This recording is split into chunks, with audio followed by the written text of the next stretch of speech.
Hello everyone, I am नवीन कुमार और यहाँ पर एक कंपनी जो कि स्टॉक मार्केट से पैसे उठाने वाली है। कंपनी का नाम है स्कूडा ट्यूब्स लिमिटेड। अब इसका जो आईपीओ है 28 मई से 30 मई के बीच में खुलने वाला है। यूज यहाँ पर जो कंपनी ने कट ऑफ प्राइस सेट किया 140 का, और यहाँ पर 220 करोड़ रुपए उठाने का ट्राई कर रही है, और जो पूरी खुद की वैल्यू लगा रही है वो 838 करोड़ रुपए के आसपास में लगा रही है। कंपनी जो आज के दिन क्या काम करती है, तो ये यहाँ पर जो ट्यूब्स होती हैं, स्टील की, मेटल की जो ट्यूब्स होती हैं उनको बनाने का काम करती है। मेनली स्टील की बनाती है। एंड वो जो ट्यूब्स, जो पाइप्स होती हैं, राइट, सीमलेस पाइप जो होते हैं, सीमलेस पाइप्स, और एक दो दूसरी टाइप की होती है वेल्डेड पाइप्स। सो वेल्डेड पाइप्स ये कंपनी बनाती है, साथ में ही सीमलेस बनाती है। दोनों में फ़र्क होता है। सीमलेस जो पाइप होती है वो एक ही होती है, उसमें वेल्डिंग नहीं की हुई होती, वो मेल्ट करके वैसी की वैसी उसी फॉर्म में बनाई जाती है। और जो वेल्डेड पाइप होती है उनको जॉइंट किया जाता है वेल्डिंग से। तो कंपनी सीमलेस पाइप बनाती है। मेनली इसका जो रेवेन्यू सोर्स है वहीं से सबसे ज़्यादा आ रहा है, राइट। नेक्स्ट अब देख लेते हैं कंपनी जो पैसे उठा रही है उनका क्या करने वाली है और किस तरीके से फ्यूचर में आगे बढ़ सकती है, उसको कंपेयर करते हुए आगे बढ़ने की कोशिश करते हैं।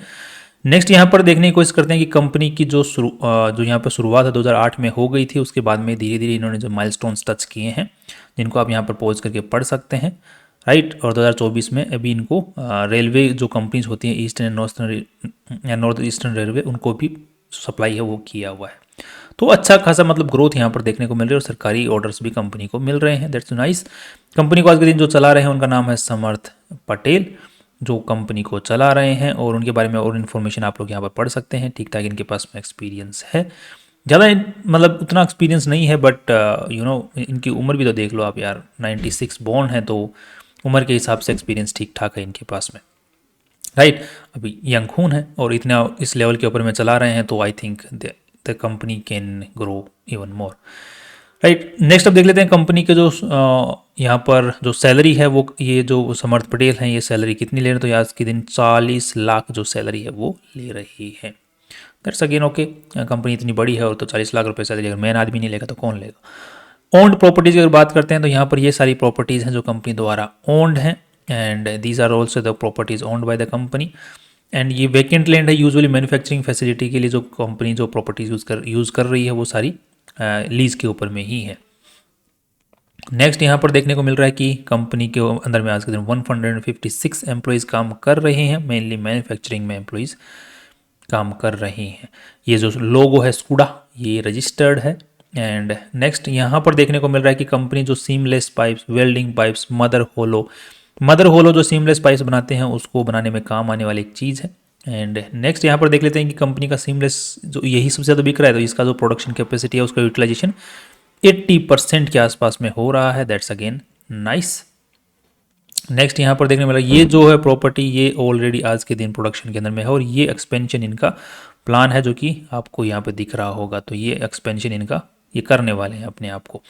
नेक्स्ट यहाँ पर आज के दिन कंपनी की जो डोमेस्टिक जो है वहीं से सप्लाई मिल रही है, मतलब ये सप्लायर जो मतलब माल उठा रहे हैं ये इंडिया से ही उठा रहे हैं, बाहर से नहीं उठा रहे हैं। कंपनी का जो माल बिक रहा है तो 57% जो रेवेन्यू है वो जो है वो टॉप 10 कस्टमर से ही आ रहा है। पिछले साल 47% आ रहा था, उसके पिछले साल 45 आ रहा था। यहाँ पे concentration on the limited number of customers बढ़ता ही जा रहा है। That's kind of negative, but total number of order value है वो बढ़ती जा रही है। सो लिमिटेड कस्टमर्स का भी जो भरोसा है वो बढ़ता जा रहा है। That's again fine, not a bad thing, because कई बार क्या होता है जैसे गवर्नमेंट को बड़ा ऑर्डर मिल गया तो कस्टमर तो एक ही है, बट ऑर्डर बड़ा मिल गया तो इसकी वजह से concentration on number of limited customers बढ़ जाता है, तो not an issue over here. Next यहाँ पर कंपनी का यहाँ पर देख पा रहे हैं कि जो वेल्डेड प्रोडक्ट्स है उनकी जो रेवेन्यू वो कम होता जा रहा है, जबकि सीमलेस प्रोडक्ट्स का रेवेन्यू जो है वो बढ़ता जा रहा है। That's again fine. Domestic sale export दोनों का ही जो एक्सपोर्ट है वो भी ठीक ठाक बढ़ रहा है, और डोमेस्टिक सेल्स भी ठीक ठाक यहाँ पर देखने को मिल रही है।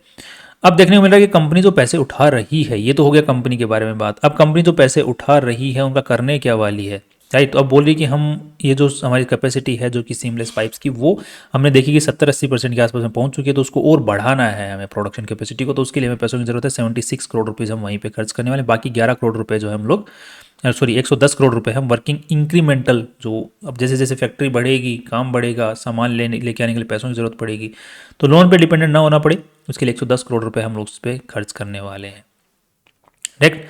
राइट। अब समर्थ पटेल, अब जो इक्विटी जो शेयर होल्डिंग है वो इस तरीके से बटी हुई है लोगों के बीच में। तो समर्थ पटेल जो कि इस कंपनी को चला रहे हैं, उनके पास में 14% के आसपास में है। बाकी जो पटेल खानदान है उनके पास में पूरा का पूरा यहाँ पर कंपनी बनी हुई है। राइट, कंपनी के ऊपर में कोई केस वेस भी नहीं देखने को मिल रहा है। अब थोड़ा सा कंपनी की आरएचपी के अंदर में हम लोग बैलेंस शीट को भी एक बार देख लेते हैं। तो कंपनी में टोटल पैसा जो आज के दिन लगा हुआ है वो 428 करोड़ रुपए टोटल लगे हुए हैं कंपनी के अंदर में।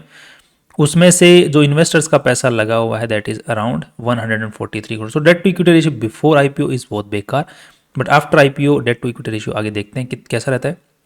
बाकी कंपनी के अंदर मेनली जो पैसा लगा हुआ है वो कहाँ से आया हुआ है, क्योंकि इन्वेस्टर से तो ज़्यादा नहीं आया हुआ है, क्योंकि 428 करोड़ रुपए में से सिर्फ 143 करोड़ रुपीज़ ही आए हैं। बाकी पैसा यहाँ पर शॉर्ट टर्म बोरोइंग, तो कंपनी को वर्किंग कैपिटल रिक्वायरमेंट के लिए पैसों की बहुत ज़्यादा जरूरत पड़ी, इसलिए कंपनी 110 करोड़ रुपए जो है आईपीओ के पैसों को यहीं पे खर्च करने वाली है, वर्किंग कैपिटल रिक्वायरमेंट। तो ये हो सकता है कि ये लोन वगैरह चुका दे। नेक्स्ट यहाँ पर देखने को मिल रहा है कि कंपनी का उधारी भी है एंड जो 50 करोड़ के आसपास में लॉन्ग टर्म बोरोइंग भी कंपनी ने ले रखी है। सो आई एम थिंकिंग कि कंपनी का debt to equity before IPO अच्छा नहीं है। अभी पैसा लगा हुआ का है मेनली तो property and plant and equipment में ठीक ठाक पैसा लगा हुआ है, और बाकी जो पैसा है वो ट्रेड रिसीवेबल्स में लगा हुआ है और इन्वेंट्री बन के तैयार पड़ी हुई है उसमें पड़ा हुआ है। सो कंपनी स्टील की पाइप्स बनाती है तो इन्वेंट्री पड़ी है तो that's okay, again okay fine, but ये है कि इन्वेंट्री अगर पड़ी रह जाती है ज़्यादा टाइम तक के लिए तो कंपनी का जो है इन्वेंट्री कॉस्ट बढ़ जाता है, तो दैट्स नॉट ओके। यहाँ पर देखने को मिल रहा है कि इन्वेंट्री जो है साइज बढ़ती ही जा रही है। इसी के साथ में कंपनी का अगर रेवेन्यू भी बढ़ रहा है दैट्स ओके, क्योंकि इन्वेंट्री रेवेन्यू के साथ में अगर इन्वेंट्री बढ़ती है दैट्स अगेन फाइन, कोई इशू नहीं बनता वहाँ पे। तो यहाँ पे देखने में 194 करोड़ से फिर 305 करोड़ तक पहुँच गए, फिर 400 करोड़ तक पहुँच गए। अभी लगभग ये कौन सी बात चौड़ता है, तो लगभग 500 करोड़ तक आस पर रेवेन्यू पहुँच जाएगा। दैट मीन्स की इन्वेंट्री बढ़ रही है, उसके साथ में कंपनी का रेवेन्यू भी बढ़ रहा है। दैट मीन्स कंपनी को स्टॉक रखना पड़ता है, that's okay, again not an issue over here. Company का यहाँ पर एक जो मेरे कंसर्निंग पॉइंट लगता है कि कंपनी जो नेट प्रॉफिट जारी कर रही है वो माल पीछे बच रहा है उसी के हिसाब से जारी कर रही है। कंपनी के पास में कैश में पैसा नहीं आता हुआ दिख रहा है। कैश फ्लो की अगर बात कर लेते हैं तो यहाँ पर वो भी ठीक है। यहाँ पर कैश फ्लो के आसपास में net cash flow is positive but not in the positive sense, because यहाँ पर कंपनी पेमेंट नहीं कर रही है ट्रेड्स पेएबल का अगर पेमेंट कर दे तो उसके बाद में कंपनी के पास में पीछे कैश नहीं बच रहा है। सो कंपनी की हालत वर्किंग कैपिटल रिक्वायरमेंट में हालत खराब, और यूजुअली जो इस सेगमेंट में कंपनियां काम करती हैं या फिर जिसके सरकारी ऑर्डर्स जिन कंपनियों को मिलते हैं उनका कैश फ्लो की हालत खराब ही रहती है यूजुअली। अब थोड़ा सा हम कंपेयर करके देख लेते हैं, बट हालत खराब है, बट इतनी हम लोग बोलें कि बिल्कुल घसता हो रखी है वो भी हम नहीं बोल सकते हैं। चल सकती है फ्यूचर के अंदर में और ग्रोथ आ सकती है, दैट्स अगेन ओके राइट। अब थोड़ा सा हम देख लेते हैं कंपनी की यहाँ पर आज के दिन देखने को मिल रहा है कि पिछले साल 18 करोड़ रुपए कंपनी ने कमाए थे 18 CR, तो उसी के हिसाब से अगर हम लोग यहाँ पर देखते हैं तो अब यहाँ पर थोड़ा सा मुझे बढ़ा चढ़ा के दिखाया वाला नजर आ रहा है, बट हम लोग पिछले डेटा के हिसाब से ही देखने की कोशिश करेंगे, उसी के हिसाब से हम लोग पी और पी रेशियो निकालने की कोशिश करेंगे। तो यहाँ पर देखने को मिल रहा है कि थोड़ा ग्रोथ ले लेते हैं, ऑफ कोर्स सी बात है, ऑब्वियसली ग्रोथ तो लेनी ही पड़ेगी, बिकॉज यहाँ पर 400 करोड़ के ऊपर में कंपनी ने 18 करोड़ रुपए कमाए, यहाँ पर 360 करोड़ के ऊपर में कंपनी ने 25 करोड़ रुपए कमा लिए, तो थोड़ा सा यहाँ पर थोड़ा देख रहे हो गड़बड़ आ रही है। तो हम लोग इस बार पूरे साल का जो है 25 करोड़ के आसपास में कैलकुलेशन लेके चलेंगे और उसको हम कंपेयर करने की कोशिश यहाँ पर करेंगे ताकि हमको एक थोड़ा रियल पिक्चर मिल पाए। तो 838 करोड़ रुपीज और 25 करोड़, तो यहाँ पर 33 का पी रेशियो आता है, जिसको अगर हम लोग कंपेयर करते हैं तो इसी सेगमेंट में दूसरी कंपनियां हैं जिसमें रत्नामी है तो इसका है 37, 53, वीनस पाइप्स 32 और इसका तो हालत ख़राब है। सो आई एम होपिंग कि यहाँ पर देख रहे हो 33, तो मतलब वैल्यू जो है कमाई के हिसाब से वहीं पर लगाने की कोशिश की है जहाँ पर ऑलरेडी जो लिस्टेड कंपनियां उनको मिली हुई है।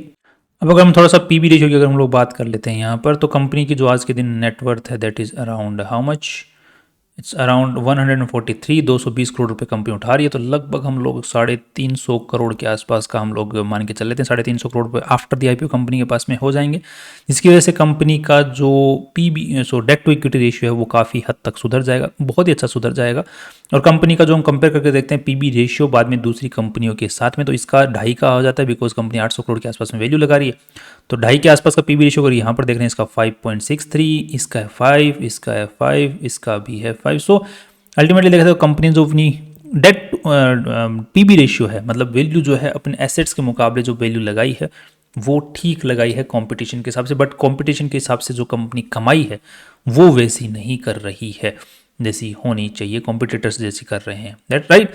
तो आई एम होपिंग कि जो कंपनी ने वैल्यू लगाई है वो दैट पीबी रेशियो के हिसाब से हम देख सकते हैं कंपनी की थोड़ी बहुत जो उछाल है वो यहाँ पर देखने को मिल सकता है। लिस्टिंग गेन में थोड़ा सा उछाल देखने को हमें मिल सकता है, लिस्टिंग गेन देखने को मिल सकता है, बाकी शॉर्ट टर्म में भी थोड़ा बहुत उछाल देखने को मिल सकता है, बाकी ज़्यादा उम्मीद मुझे नहीं है। तो एक बार हम लोग ग्रे मार्केट प्राइसेस भी एक बार चेक कर लेते हैं कितना चल रहा है। तो यहाँ पे देखने को मिल रहा है 15-16% के आसपास चल रहा है, तो आई थिंक 20-22% के आसपास में हमें, बिकॉज अभी मार्केट चढ़ रहा है, थोड़ा स्टेबलाइज हो रखा है और थोड़ी पॉजिटिविटी मार्केट में है, जिसकी वजह से थोड़ा सा यहाँ पर हो सकता है कि 20-30-25% के आसपास में शॉर्ट टर्म में हमें ग्रोथ देखने को मिल जाए। बाकी लॉन्ग टर्म के हिसाब से आई थिंक बेटर कंपनियां हमारे पास में हैं। बाकी लॉन्ग टर्म के हिसाब से अगर इस कंपनी के बारे में बात किया जाए तो हमें अगर और सस्ते में थोड़ी सी मिलती है तो अच्छी बात होगी। बाकी ठीक है, लॉन्ग टर्म व्यू भी ठीक लग रहा है मुझे। बाकी थोड़े बहुत डाउट्स हैं, I am having few doubts here only. बाकी शॉर्ट टर्म लिस्टिंग गेन के हिसाब से थोड़े बहुत उछाल की उम्मीद है। That's all. कल फिर मिलते हैं इंपॉर्टेंट वीडियो के साथ में। बाकी सी यू टुमारो।